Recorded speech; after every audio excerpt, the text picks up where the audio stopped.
In determining exchange rates, long run means that for many years there are movements of goods, services, investment influenced by inflation rates, long-term investment profitability, consumer taste, long-term real GDP growth rates, productivity and trade policy.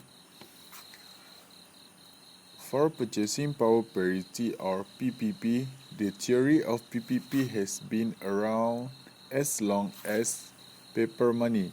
It is one of the oldest theories of exchange rate determination, hence we present it first. It was discussed in 16th century Spain, for example. It was last resurrected by Gustav Cassel in the period between World War I and World War II. He used it in discussion of how much European countries would have to either change their exchange rates or their domestic price levels, given that World War I had changed the relative prices in the countries, it causing different inflation rates in the countries. It is based on the law of one price. Law of one price or loop. The law of one price is in a competitive market, if two goods are identical, then they should sell for the same price. If the two goods were in the same place or both available to customers, then customers will always choose the cheaper of the two goods, forcing the sellers of the more expensive one to lower their price.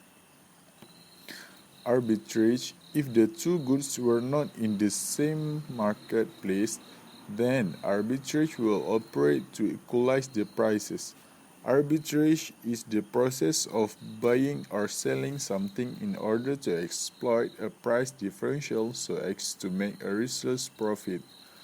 Arbitrageurs seek to find and exploit price differentials between markets across space. Arbitrageurs seek to carry goods across markets. Speculation. If the two goods were not being demanded at the same time and the good was tradable, then speculation will tend to equalize prices.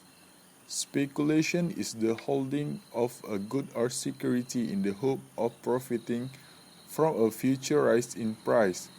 Speculators arbitrage across time. Speculators carry the goods across time. Because no one really knows the future, speculation is inherently risky. Arbitrage is not. Deviation from law of one price.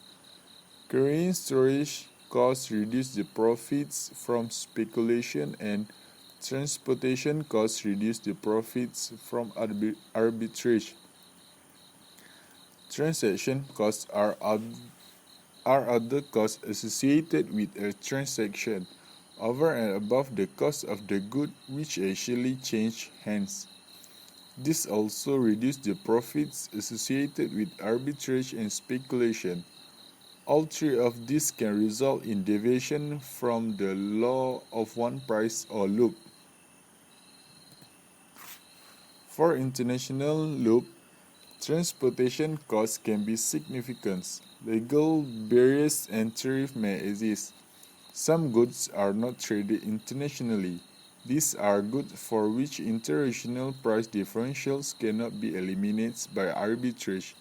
Examples of non-tradable goods are houses, medical services, goods that are not available in all countries, and goods that do not survive transportation. For international loop, when we add the complication of flexible exchange rates, we have to restate the law of one price for international trade. In a competitive market, similar goods in different countries should sell for the same price when the prices are stated in the same currency. In effect, this means that we have to apply the exchange rate to translate the price of the goods to a common currency. After doing so, the prices should be equal. Next is purchasing power parity, which is PPP.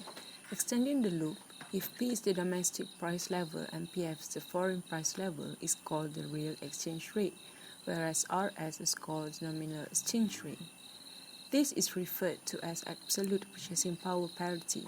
Restated, the general level of prices when converted to a common currency will be the same in every country. This is a simple monetary model of the exchange rate. Strictly speaking, it doesn't depend on the loop. We have ignored a lot of things like transaction costs, transportation costs, carrying costs, tariff, non-traded goods, and many more. We have ignored the problem that not all markets are competitive. We have ignored the problem of different weights in computing the price level of the countries involved. This is an extension of the loop. At least on average, goods should cost the same in all countries.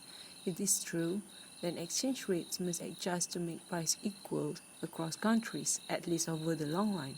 This is the long run because it doesn't consider that price rigidities exist that make price adjustments sometimes low. If two countries have different inflation rates, the exchange rate will tend to move in opposite direction to keep prices the same. This leads to a proposition known as relative PPP, which means the percentage change in the exchange rate between two currencies over any period equals the difference between the percentage changes in national price levels. This amounts to rate of appreciation of the foreign currency, which implies that an increase in the domestic inflation rate will raise the spot exchange rate proportionally. PPP and interest parity. Notice that interest parity is essentially an extension of relative PPP. Interest is the price of borrowing, and interest parity arguments argue that changes in these special prices will cause adjustments in exchange rate. A major difference between interest parity and PPP is that interest parity is related to financial assets whose prices adjust very quickly and that have substantial lower transaction costs, transportation costs, and many more. Empirical evidence, PPP predicts fairly well both in absolute and relative form at the level of one heavily traded commodity for which the governments involved do not interfere with trade. PPP predicts only moderately well at the level of all traded goods. We run into a variety of problems including barriers to trade, non-competitive markets, and index construction. PPP predicts poorly at the level of all products in an economy, using CPI, GDP deflators, and many more. PPP predicts better over the long run than the short run. According to Foot and Rukoff, 1995, for major industrialized countries, it takes about 4 years on average for a deviation from PPP to be reduced by half. And lastly, PPP has its worst problem with non-traded goods. Thank you.